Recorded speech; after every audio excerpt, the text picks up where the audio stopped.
Professeur Dominique Imbert, bonjour. Je vous laisse vous présenter votre activité professionnelle.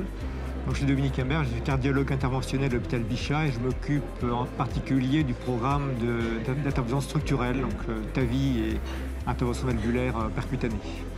Et précisément ce matin, vous avez présenté une communication au titre presque un peu provocateur, quand ne pas proposer un TAVI? Alors je vous pose la question, le TAVI, on a l'impression que les indications pour l'instant sont relativement bien limitées, ça pose encore des problèmes? Oui, il y a des secteurs où il est tout à fait admis que le TAVI ne doit pas être proposé. Par exemple, les patients qui sont, même si leur craque est serré, sont asymptomatiques, ou des patients contre aortique moyennement serré. Dans ces situations-là, la science n'apporte actuellement aucun élément pour dire que l'intervention est bénéfique, donc le TAVI ne doit pas être proposé à ces patients-là. Là, on reste sur une non-indication classique. Oui, classique et théorique, enfin théorique et scientifique. Vous savez comme moi que la médecine et la cardiologie, c'est pas toujours tout blanc ou tout noir, et qu'il y a des fois, on a l'impression d'être dans le cadre d'une indication, mais on traîne un peu les pieds, ça arrive? Oui, absolument. Alors ça, c'est le côté vraiment de la pratique clinique de la médecine, c'est-à-dire qu'il y a des situations où des patients auraient une indication théorique de TAVI parce qu'ils ont un craque serré symptomatique, mais le contexte clinique est tel qu'on sait que l'intervention n'apportera pas de bénéfice à long terme. C'est ce qu'on appelle les indications futiles.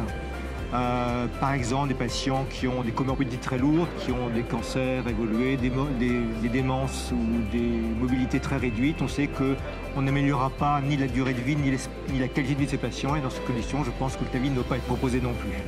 Très mauvais résultat général.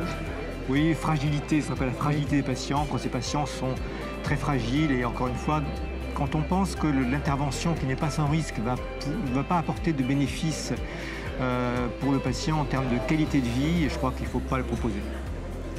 Restent les indications de la chirurgie, bien sûr, avec toujours l'opposition entre TAVI et chirurgie. Est-ce que les indications de la chirurgie, de leur côté, tirent un peu la couverture dans certaines circonstances? Je pense sur la revascularisation pulmonaire, par exemple. Alors oui, donc, lorsque l'indication d'intervention est avérée, il y a effectivement encore beaucoup de situations où le TAVI ne doit pas être proposé, mais la chirurgie, même si les études qu'on a vues depuis une dizaine d'années suggèrent que le TAVI fait en général mieux que la chirurgie, ces études étaient vraiment très sélectionnées dans beaucoup de situations.